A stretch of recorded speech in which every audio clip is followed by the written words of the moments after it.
Hello students, welcome back to my YouTube channel. आज हम एक नया चैप्टर स्टार्ट कर रहे हैं क्लास 11 बिजनेस स्टडीज से।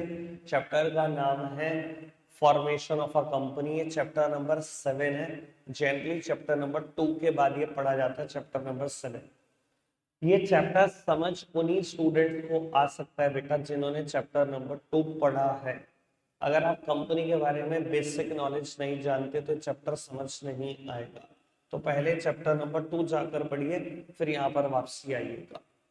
बाबू कहता है किसी भी कंपनी को फॉर्म करने के लिए 3 स्टेजेस को पूरा करना होता है: promotion, incorporation and capital subscription stage. ध्यान रखना, प्राइवेट कंपनी को 2 ही स्टेजेस पूरी करनी है, प्रमोशन और इनकॉर्पोरेशन, और पब्लिक कंपनी को तीनों स्टेजेस पूरी करनी है। ऐसा क्यों?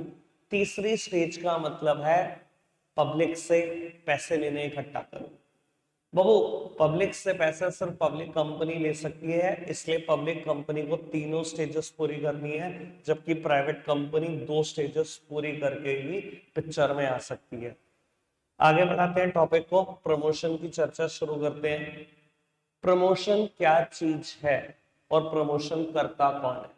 कंपनी बनाने के लिए पहली स्टेज का नाम है प्रमोशन। बेटा प्रमोशन कौन करता है? जो इंसान प्रमोशन फंक्शन परफॉर्म करता है उससे हम प्रमोटर बोलते हैं। क्या होता है प्रमोशन? बेटा जब आप कंपनी बनाने का आइडिया लेते हो कि मैं एक ऐसी कंपनी बनाऊंगा, ऐसा ऐसा बिजनेस करेगी, यहाँ यहाँ पर ऑफिस होगा, ऐसा जब भी आप सोचते हो तो वो प्रमोशन स्टेज में सोचते हो। प्रमोशन स्टेज स्टार्ट होती है right away from the conception of idea till the company is formed. Start होगी आपके आइडिया सोचने से, और जब तक कंपनी बन नहीं जाएगी बेटा तब तक के सारे काम प्रमोशन स्टेज में आएंगे।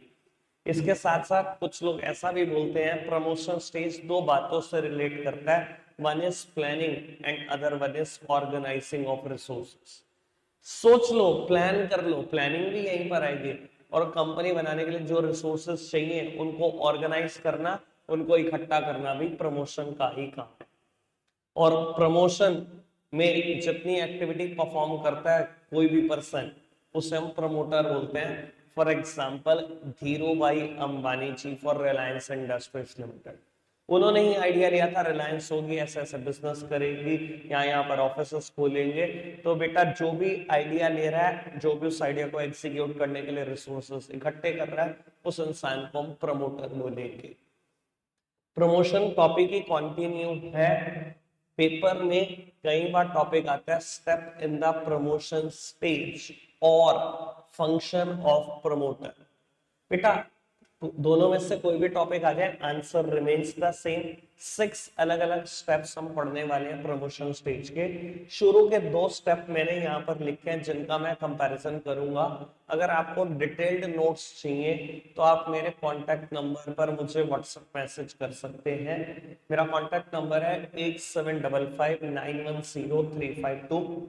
बेटा स्टेप नंबर 1 हमने लिखा है आइडेंटिफिकेशन ऑफ बिजनेस अपॉर्चुनिटी, और स्टेप नंबर 2 लिखा है फिजिबिलिटी स्टडी। जैसा कि नाम सजेस्ट कर रहा है, पहले स्टेप में प्रमोटर सोचता है, ये जो मैंने आइडिया लिया है कंपनी बनाने का, ये जो मैंने आइडिया लिया है कि मैं इस चीज का बिजनेस करूंगा, उस बिजनेस को शुरू करने के लिए कितने रिसोर्सेस रिक्वायर्ड होंगे, कितने टाइम तक मेरा बिजनेस चल जाएगा, कितनी कैपिटल रिक्वायर्ड है, क्या क्या रिस्क इन्वॉल्व है, ऐसी सारी बातें आप सोचने लगते हो पहले स्टेप में। ध्यान रखना, आइडेंटिफिकेशन ऑफ बिजनेस अपॉर्चुनिटी और फीसिबिलिटी में यही कुछ 2 डिफरेंस है, बाकी सब बातें सेम है।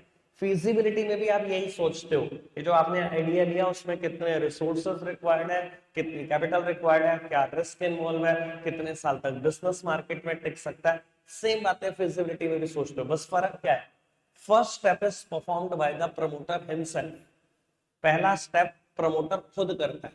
पहले स्टेप में प्रमोटर खुद सोचता है कि कितने पैसे चाहिए होंगे, कितना रिस्क इन्वॉल्व है, ये सब बातें प्रमोटर खुद सोच रहा है। और प्रमोटर पढ़ा लिखा भी हो सकता है, अनपढ़ आदमी भी हो सकता है। तो जितनी उसकी समझ है अपनी समझ के हिसाब से प्राइमा फेशिया वो सोच रहा है बाबू। लेकिन मैं अगर स्टेप नंबर 2 की बात करूं तो स्टेप नंबर 2 ये प्रमोटर एक्सपर्ट से परफॉर्म कराता है फिजिबिलिटी स्टडी।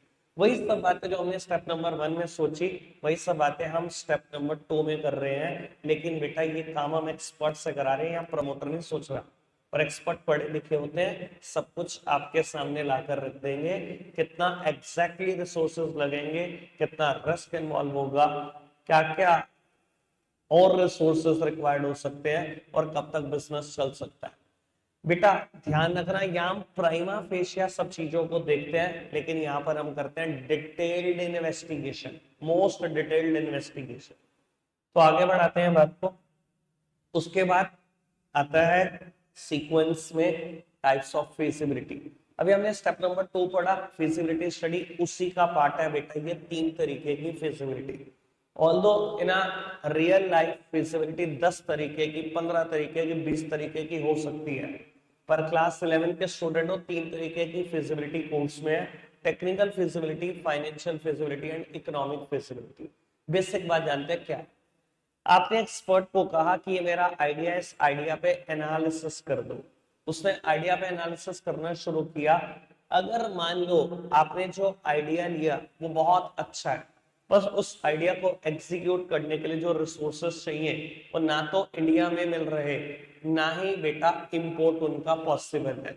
मान लो किसी और देश में वो रॉ मटेरियल मिलते हैं, पर वहां पर ट्रेड बैरियर ऐसे हैं कि वो रॉ मटेरियल इंडिया में नहीं आ सकते। तो प्रोजेक्ट का आइडिया बहुत अच्छे होने के बाद भी जो एक्सपर्ट अपनी रिपोर्ट देगा उसमें लिखेगा प्रोजेक्ट इज टेक्निकली अनफिजिबल, क्योंकि या तो रॉ मटेरियल नहीं मिल पा रहा, या इनपुट नहीं मिल पा रहा, या टेक्नोलॉजी नहीं मिल पा रही। अगर ये सब चीजें इजीली अवेलेबल होंगी तो एक्सपर्ट की रिपोर्ट में लिखा होगा project is technically feasible. Same बात बेटा second type of feasibility is financial feasibility. Financial feasibility मतलब हो सकता है आपका आइडिया बहुत अच्छा हो, बट उस आइडिया को एग्जीक्यूट करने के लिए जितनी कैपिटल रिक्वायर्ड है वो with in the available means arrange नहीं हो सकती।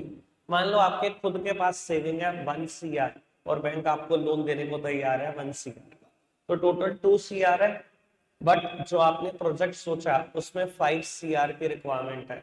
तो एक्सपर्ट अपनी रिपोर्ट लगाएगा, उसमें लिखेगा प्रोजेक्ट इज फाइनेंशियली अनफिजिबल। अगर वो फिजिबल होगा तो वो, अगर मतलब विद इन 2 करोड़ वो बिजनेस स्टार्ट हो सकता होगा, तो बेटा उसकी रिपोर्ट में लिखा आएगा कि प्रोजेक्ट इज फाइनेंशियली फिजिबल। आगे बढ़ाते हैं बेटा बात को।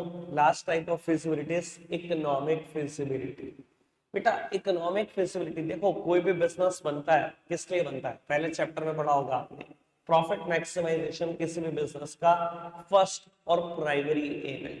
अगर मैं कहूँ बेटा आपने आइडिया तो बहुत अच्छा सोच लिया, पर आपने जो प्रोडक्ट सोचा है उसमें प्रॉफिट मार्जिन ही नहीं है।